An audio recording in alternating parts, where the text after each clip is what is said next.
ओम अथर्ववेदाय नमः। षष्ठम कांड सूक्त 111 उन्मत्ता मोचन सूक्त। हे अग्निदेव, यह पुरुष पापों से उत्पन्न रोग रूप बंधनों से बंधा हुआ उन्माद रोग के कारण प्रलाप कर रहा है। कृपा कर आप इसे रोग और कारण रूप पापों से मुक्त करे। यह आपका भाग हवि और अधिक देने वाला हो।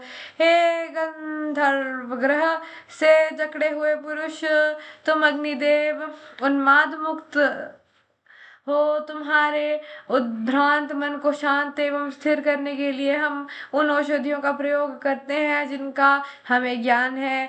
किए गए देवी अथवा राक्षसी पापों के फलस्वरूप उत्पन्न उन्माद को शांत करने की औषधि को हम जानते हैं। हम उन्हीं औषधियों का प्रयोग करते हैं जिससे तुम्हारा चित्त भ्रमर रहित अर्थात स्थिर हो जाए।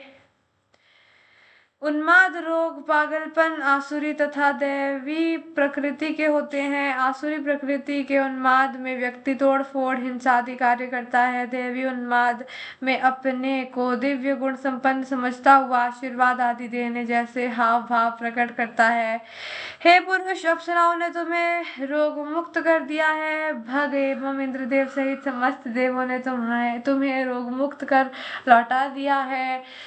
सूक्त 112 पाश मोचन सूक्त। हे अग्निदेव, यह अपने से बड़ों का संहारक न बने, असत्य से मूलोच्छेदन दोष से मुक्त करे। हे देव, आप दोष से मुक्त करने के उपाय जानते हैं। आप इसे जकड़ने वाली शक्ति के बंधनों से मुक्त करें। इस निमित्त समस्त देवता आपको विमुक्त करने की अनुज्ञा दें। हे अग्निदेव, आप उन पाशों से मुक्त करें जिन 3 पाशों के द्वारा इस दूषित पुरुष के तीनों अपने माता पिता और पुत्र बंधे हैं, क्योंकि आप पाशों से मुक्त करने के उपाय को जानते हैं। जिन पाशों के द्वारा ज्येष्ठ भाई से पूर्व विवाह करने वाला बांधा गया है, उसका प्रत्येक अंग जिन बंधनों से जकड़ा है, पाशों को खोलने वाले हैं अग्निदेव, आप इसके पाशों को खोले एवं पाशों के मूल कारण पाप को भ्रूण अथवा श्रोत्रिय की हत्या करने वाले में आरोपित करें। सूक्त 113 पाप नाशन सूक्त। इस परिवृत्त पाप को देवताओं अथवा इंद्रियों ने पहले तृत मन बुद्धि एवं चित्त में रखा। तृत मन के इसको मनुष्य की काया में आरोपित किया। उस पाप से उत्पन्न रोग गठिया आदि ने तुम्हें जकड़ लिया है, तो देवता गण मंत्रों के द्वारा तुम्हारी उस पीड़ा को दूर करे।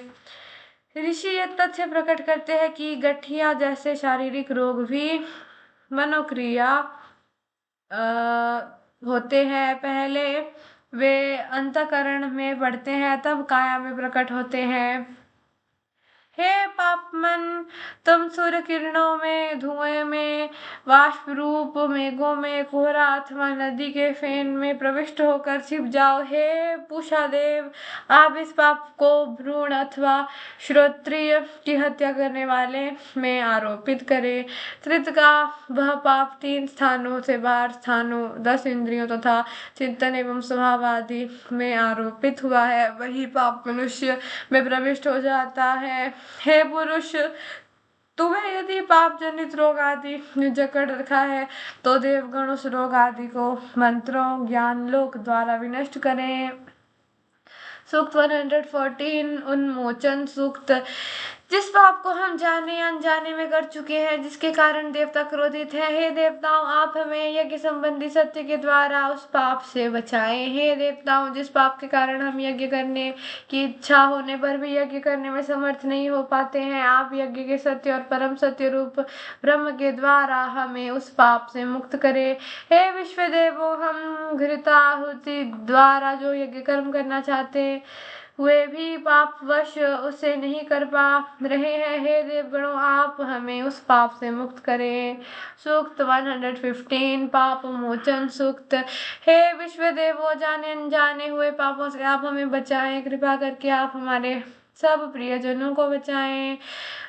जागृत अथवा स्वप्नावस्था में हमने अज्ञानवश जिन पापों को किया है उनसे हमें उसी प्रकार मुक्त कर दे जिस प्रकार काष्ठ के खूंटे से बंधे पशु के पैर को मुक्त करते हैं।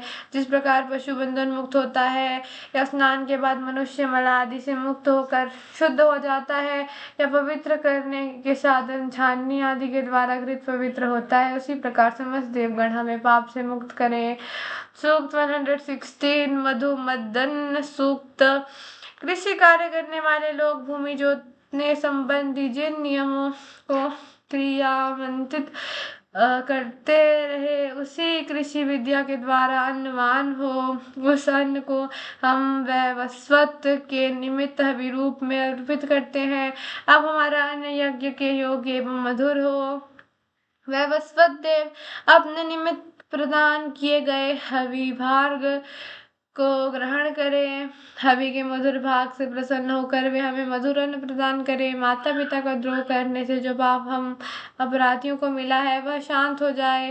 माता पिता अथवा भाई के प्रति किए गए अपराध से प्राप्त यह दंड रूप पाप शांत हो एवं जिन पितरों से इसका संबंध है उनका मन्यु सुधारात्मक रोष हमारे लिए हितप्रद सिद्ध हो।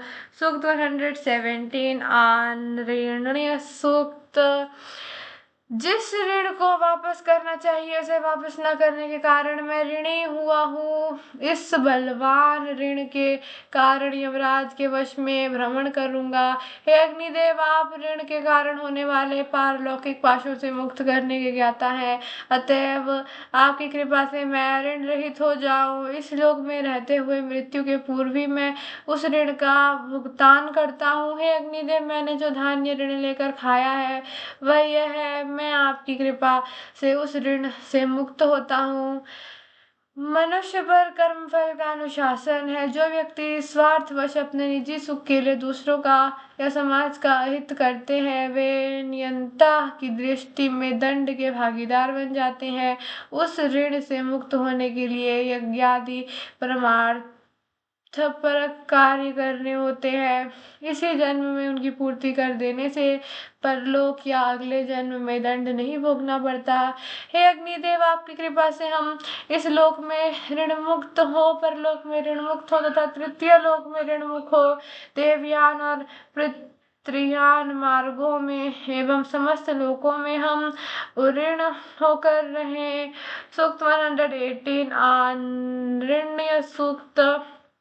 हस्त पादादि इंद्रियों के द्वारा जो पाप हो गए हैं अथवा तथा इंद्रलिप्सा की पूर्ति के लिए जो ऋण लिया है उसे तीक्ष्ण दृष्टि वाली उग्रपश्या तथा उग्रजिता नामक दोनों अप्सराएं ऋणदाता को भुगतान कर दें।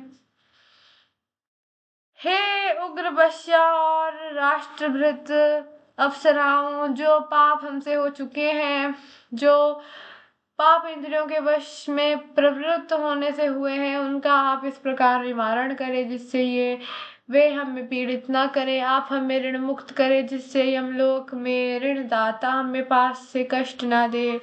जिससे वस्त्र सुवर्ण आदि के लिए ऋण ले रहा हूँ और जिसकी भार्या के पास याचना करने के लिए जाता हूँ, हे देवों, वे हमसे अनुचित वचन ना बोले। हे देव पत्नियों, हे अप्सराओं, आप मेरी इस प्रार्थना पर ध्यान दें।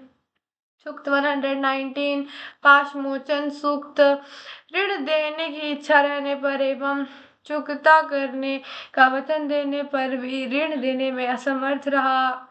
समस्त प्राणियों के हितैषी एवं सबको बसाने वाले अधिपति, हे अग्निदेव, आप हमें इस दोष से बचाएं एवं पुण्य लोक में हमें श्रेष्ठ गति प्रदान करें। लौकिक समाज ऋण एवं देव ऋण से ऋण होने का संकल्प मैं वैश्वानर अग्निदेव को समर्पित करता हूँ। वे अग्निदेव संपूर्ण ऋणात्मक पाशों को खोलना चाहते हैं। वे हमें बंधन मुक्त करके परिपक्व स्वर्ग प्राप्त कराएं। सबको पवित्र करने वाले वैश्वानर अग्निदेव हमें पवित्र करें। मैं ऋण चुकाने की केवल प्रतिज्ञा बार बार करता रहा हूँ, अज्ञानवश ऐहिक सुख की आशाएं करता रहा हूँ और मन से उन्हीं की याचना करता रहा हूँ। ऐसे असत्य व्यवहार से जो पाप उत्पन्न हुए हो वे सब दूर हो जाए। ओम अथर्ववेदाय नमः।